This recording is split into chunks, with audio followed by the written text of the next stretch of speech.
merkwaardige primeur op een gedik. Een dik uur voor de wedstrijd gaat de sporthal op slot. Want met goed 1400 taskogers zit hij groot vol.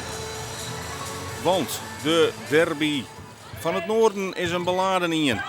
Nick wil beziekje in de league te blijven. Komt hier op vastsprong toch Ricky Woe.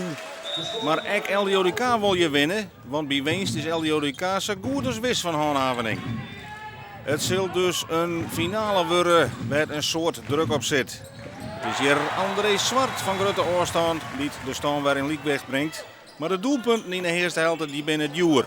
Grutte missers aan beide kanten, een soort balverlies. En ja, wat doch je met die spanning? Nou, daar is dan weer Ricky Woe. De man die in de eerste wedstrijd maar liefst alle keer scoorde in LDODK. En ook nou in het begin van de eerste helft op dreef is. Het is Nick met de lietse voorsprong in een doelpuntje. En het is LDODK wat moeite had om het god van de koer te vinden. Ook bij Jan-Sjoerd Pol, de coach van LDODK, is de spanning aan te lezen. Maar nou een goede aanval via Sita Bijker. En dan komt de bal bij Erwin Zwart. En die tekent voor 6 gelijk. Het leidt weer iepen, het kan alle kanten weer uit. Maar vlak voor het skoft is er dan toch de terugbraak hier van Sita Bijker. En die zet LDODK op een 9 voorsprong. Een lietse marge dus in het voordeel van de Gediksters. Maar in de tweede helft zal Nick vechten om rond te komen. En dat slag het hier via Rianna Echten. In de eerste wedstrijd goed van 9 goals. Dit is pas haar eerste. Tolwe gelijk.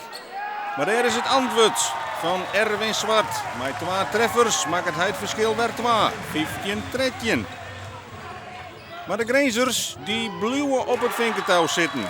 Een liedskansje onder de koer van Linda de Blauw budget dat alles toch weer binnen komt. En dat even letter Friso Bode hier onlezen mij. Dan is het 16 gelijk. En hebben we nog een dikke 5 minuten te gaan. En weer moet de laatste 5 minuten de terugslag brengen. En weer is het André Zwart die juist op dat moment voor dadelijks de score weer iepent. Prachtige trapbraak, Santje Sextje. Het verschil blijft in je punt. Als Linda de Blauw hier het toch weer onlezen kan. 9-18. En dus moet het in de laatste 2 minuten weer barren. Balbezit voor LDODK. En André Zwart is van onschatbare waarde van zijn team. Want hij brengt het verschil naar 2 met zijn 8e goal. 20-18. Wanhoopskot van Nick. Balverlies. En nou het kopje erbij horen. En dan is de winst binnen. De vrije bal, de oertreding van Ricky Woe. En dus vlak voor die de strafworp voor Erwin Zwart. En met zijn 9e treffer tekent hij van de oerwinning. LDODK wint met 21-18 en verlengt na alle gedachten het verblijf in de Korbbal League. We moesten gewoon winnen en hetzelfde hielde van Nick. Die misschien nog wel iets meer, maar het hielde voor u zeker als motten.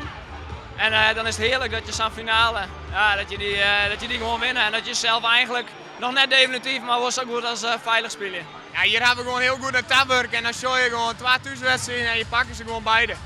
Ja, dat is de verdienste van het trainen en gewoon laten zien dat we weer onverslaanbaar net helemaal natuurlijk, maar dat we hier gewoon heel goed zijn thuis. In elke polstrip noemt het zien in LDODK.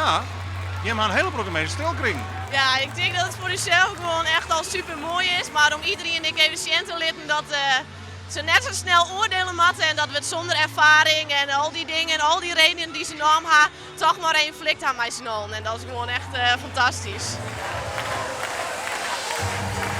Deze wedstrijd speel je, dat is een ervaring. Onder druk speel je, maar 1400 man in de zaal.